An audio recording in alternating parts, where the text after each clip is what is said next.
Hey everyone, this is Andrew, and in this video I'm going to show you a one synth challenge I did with Diva by Heat. I actually made this track as a demo track for my new Radiate Diva expansion pack that's for sale on generastudios.com. You can click the link in the description if you're interested. And actually I also have a free download for the month of December that includes, it's kind of a sampler of a lot of my preset and sample packs, but it includes some of these presets from the pack. Not all of them are from this demo. But so I'm just going to walk through the individual tracks. In the future we'll do this live, but I had already done this and still wanted to share it, so that's why I'm doing it after the fact. But I'm going to walk you through some of the sounds. So start at the intro, and then I'll show you what's going on.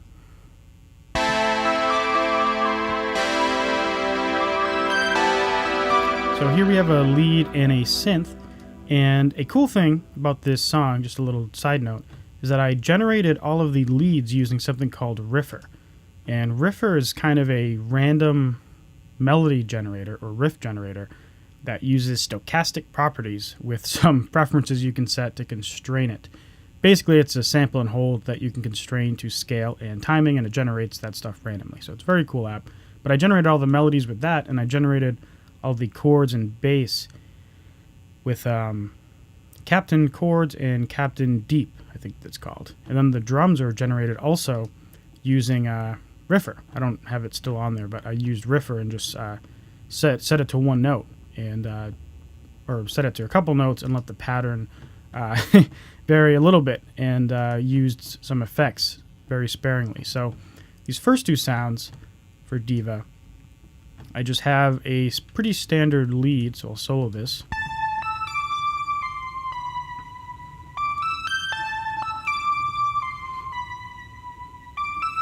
It's very cool this was generated using something like Riffer.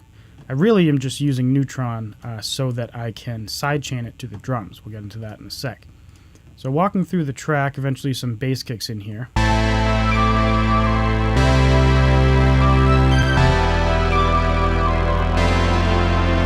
that's a pretty standard, triangle wave mixed with a square wave and some filtering. Nothing fancy. And then a cool effect is this riser that I made using Diva. So I'll let this play.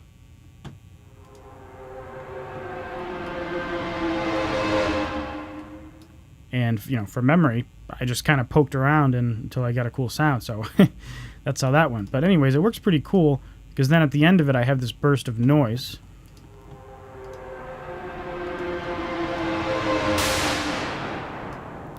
And those two combined make a very nice explosive element. So that's how I'm doing that in Diva.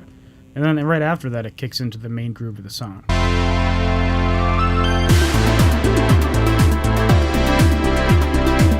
So this pattern here was also generated using Riffer.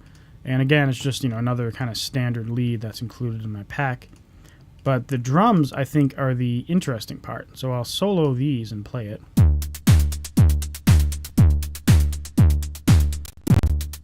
Because a lot of people aren't very familiar with how you generate drums using something like a software synthesizer.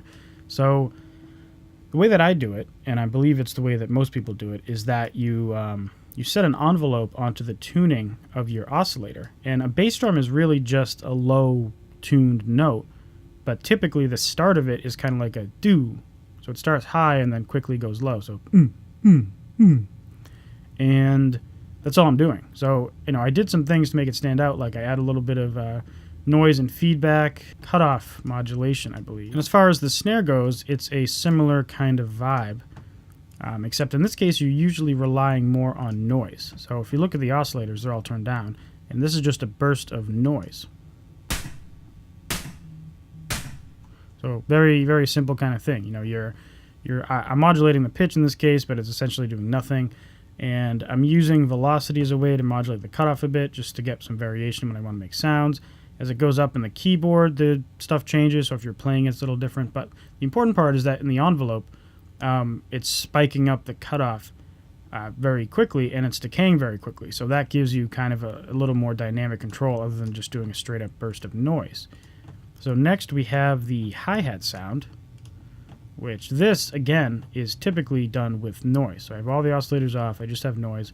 and it's pretty much the same. Now, the only real difference is where the cutoff actually is, and then the length of the envelope. So if I play this,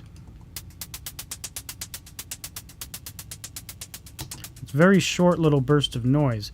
And to get the left and right panning, which gives it a very nice effect, I use something called movement by output.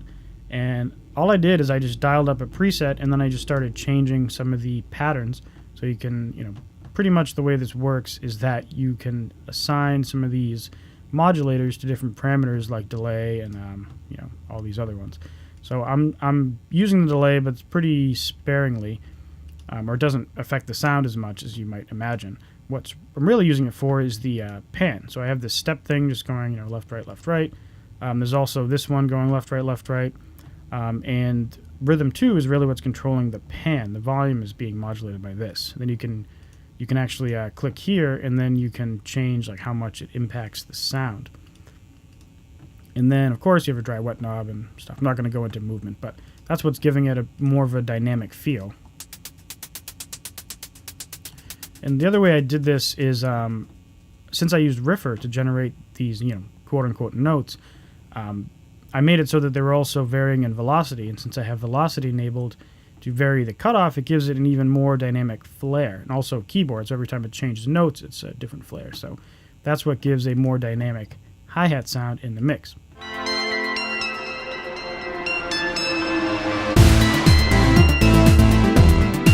And then this is the same riser and hit, and then more patterns generated by Riffer, same kind of grooves and everything. Now in this case, I actually automated the volume. Actually, I did here, but here I did a little differently because I wanted it to have a drop off.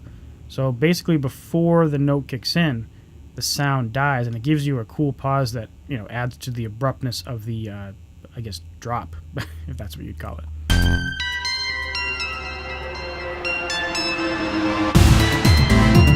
So it's a nice little just burst of almost silence that happens before the big stab, and then the drums kick back in.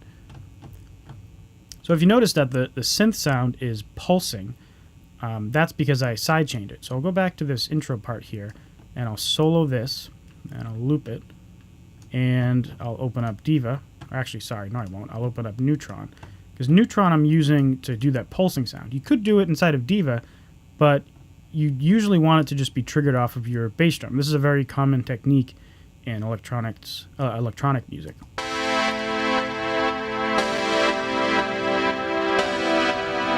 I play that with the bass drum.